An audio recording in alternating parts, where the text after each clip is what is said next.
What is up, everybody? Welcome back to Roaring Skies. My name is Nick, aka Weatherborn Nick, and in this video, we have almost like an anniversary type of video, like how we had for the Marion, or not the Marion, but the Perryville. Well, we're going to talk about the Marion tornado in this video, but almost like we have like an anniversary for, kind of like we had earlier this year for the Perryville tornado. So yeah, and we have one for the Marion, Illinois tornado today, and we have one for the St. Louis tornado today.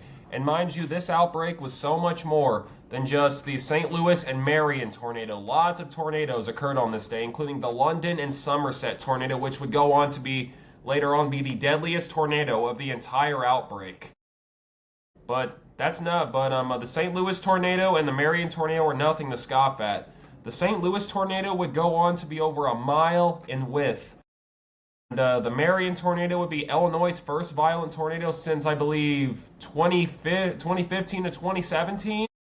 So yeah, lots occurred on this day. There was multiple different tornadoes on this day, but I'm not going to go into each one because we already made a video previously about this outbreak. But however, we will make a video about the London and Somerset tornado eventually, because that tornado deserves a video all on its own, because that tornado was a whole different monster than the rest of these that occurred on this day.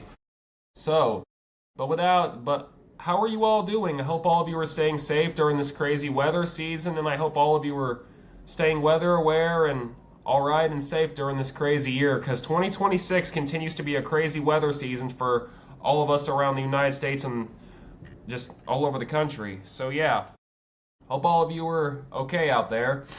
But I have to say though, I apologize that I am not using my face cam at the moment. I have had a little bit of a cold these past couple of days, and I don't have the energy to make myself look presentable. So apologies about that. You will just be hearing the audio instead of seeing my face, so I apologize about that. But without further ado, let's get into it.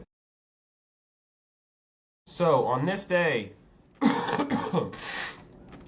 there would be two tornadoes that would particularly catch my attention, and that's the St. Louis tornado and the Marion tornado. But let's start off with the St. Louis tornado, and look at all these damage indicators right here. This thing would touch down like right next to Clayton, just to what looks like either the east or northeast of Clayton. It would touch down right near Barnes Jewish Hospital, and this thing would be on the ground for a minute. It would travel through parts of what looks like North St. Louis, and another tornado would spawn and go by Granite City, Pontoon Beach, and dissipate just to the north of Glen Carbon. So yeah, tons of tornadoes on this day. I actually remember this day because I called off of work because I wanted to be home with my family just in case something happened, because I think we were in the moderate risk, but I cannot remember off the top of my head, but I believe we were. So I didn't go into work on this day because I thought that we were going to have a violent tornado over here. But turns out all the violent tornadoes were to our north or to our south, so we kind of dodged a bullet there. But look at all these damage indicators around St. Louis. My goodness. And like I said, this tornado would go on to be over a mile in width. Just think about that. A city like St. Louis has over a mile-wide tornado going through it. To all my St. Louis folks, I wonder what was going through your heads whenever this was going on, because mine would be a bit of fear and just like, wow, is this really happening right now? You know?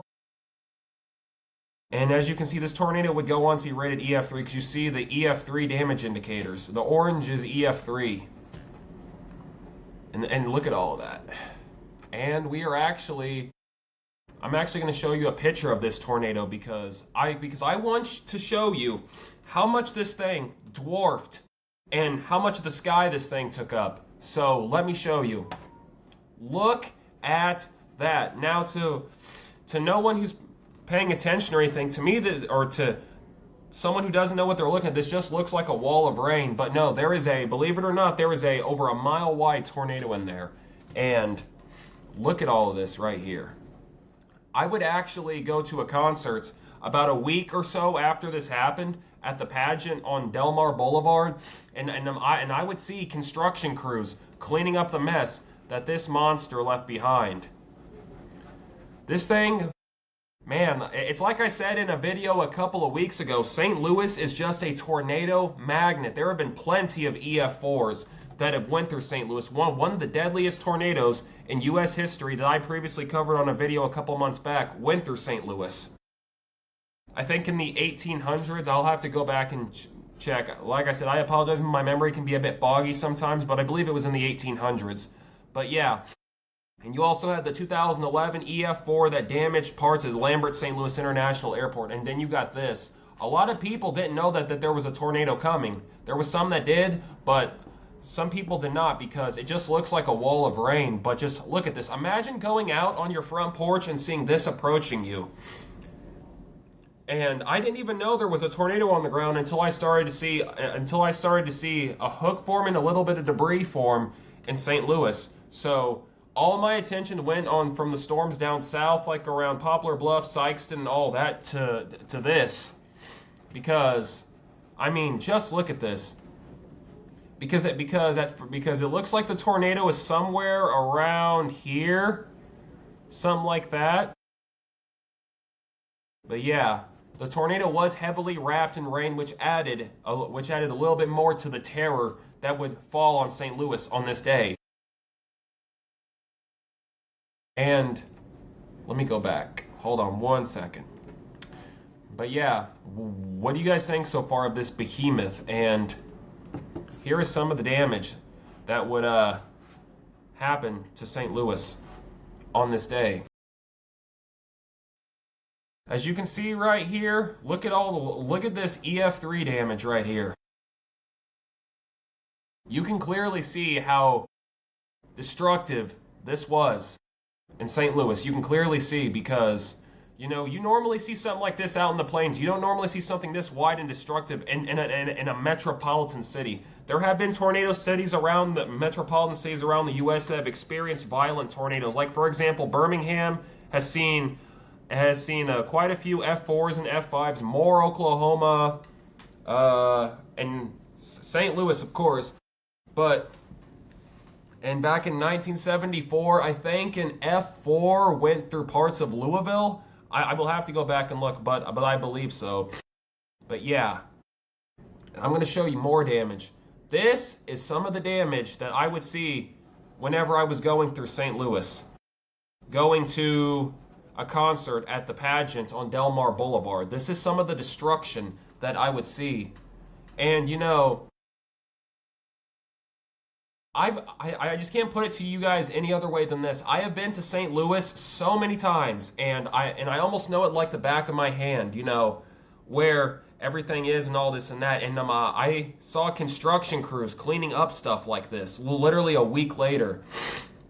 And come to find out, this tornado would be a killer. There was actually videos online of when this thing would blow roofs off of homes and continuously do damage like this.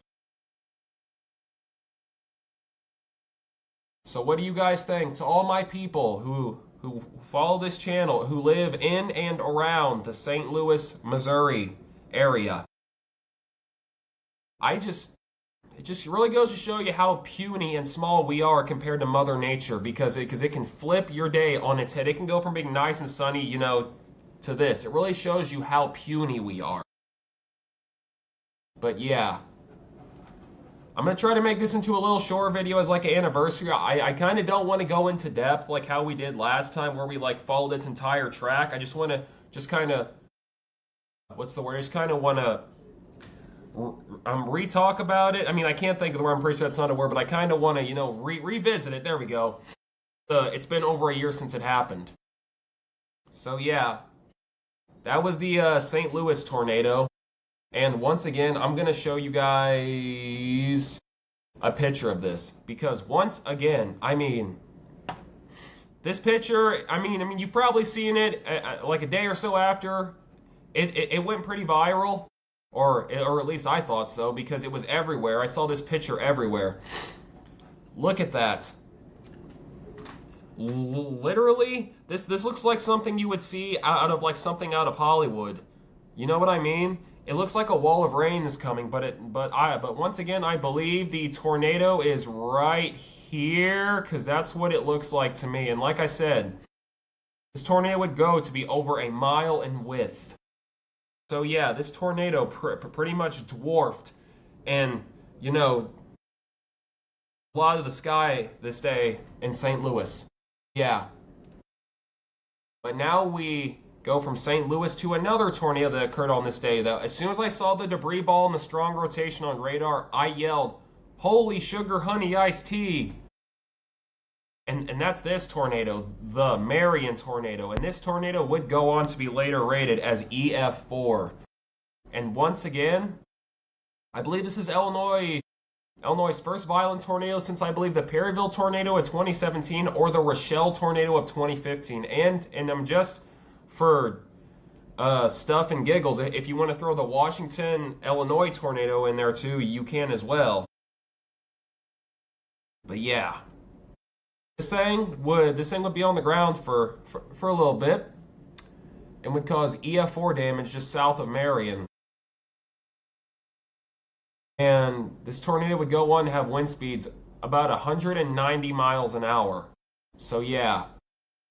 And I'm going to show you a video, or I'm going to show you a picture of the damage track. And like I said, that little thing you saw would go on to produce EF4 damage. Because you see it touched down over here. It touched down on, well, what does that road say? I got to zoom in. It touched down by Grassy Road, and it would dissipate all the way over here on just to the south of Mossyville Road, or something, just to the south, I want to say west of Rogersville. Crazy stuff.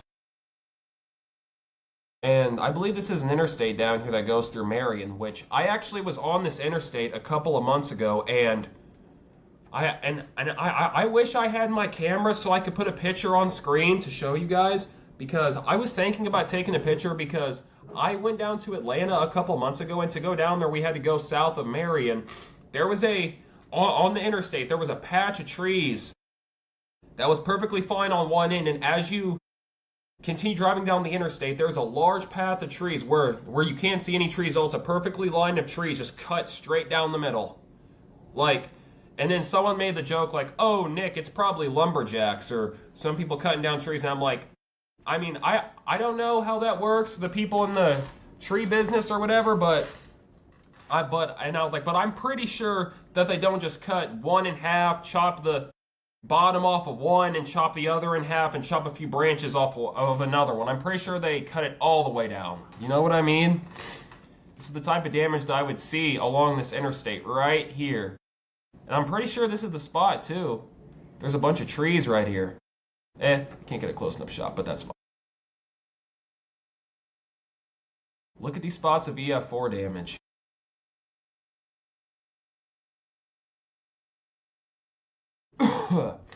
But if you were living in Marion or around Marion at the time when the tornado emergency would get issued, well, what was going through your head? Because me, I've only ever lived through one tornado emergency.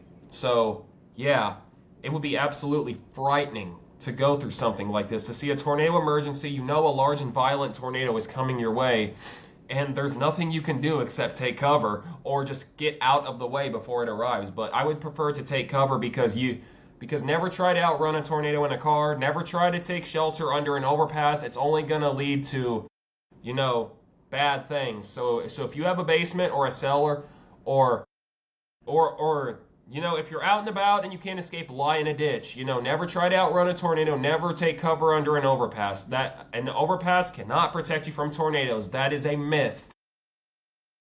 But here is some of the damage that the tornado would cause. And look at this destruction right here. This tornado was moving relatively fast too, so man.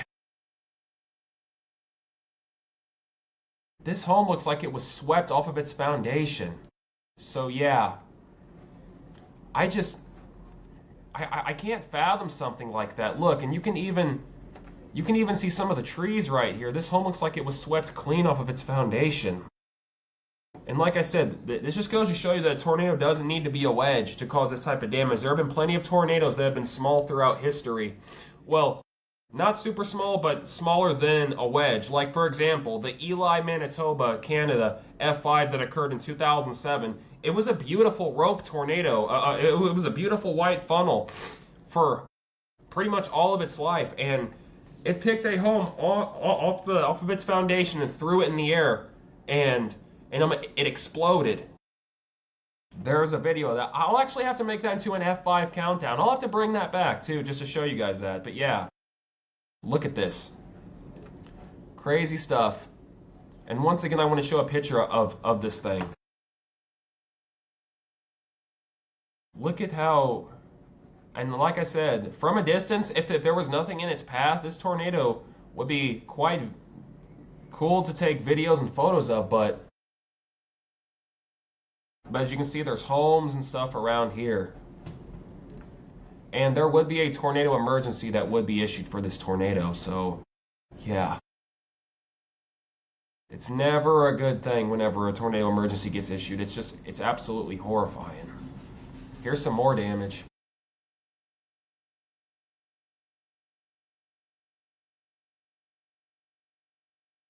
Man.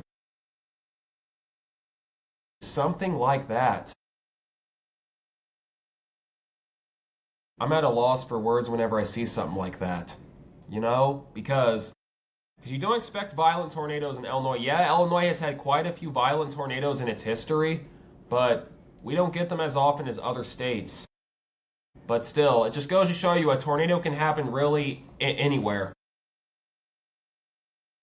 And here's some more destruction that this thing caused. Here's another picture. Look at all this debris everywhere, and then look at the trees.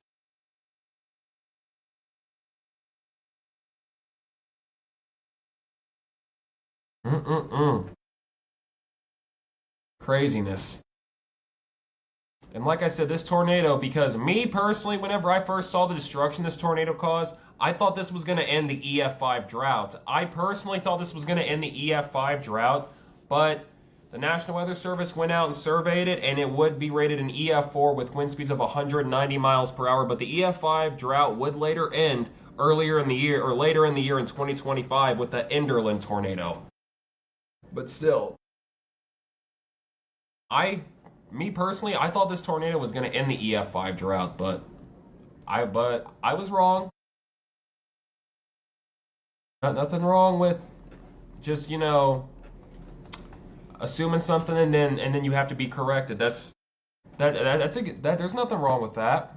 But yeah, if you lived in Marion or around Marion once the tornado emergency got issued, where were you at and what was going through your head whenever all this was happening? Yeah.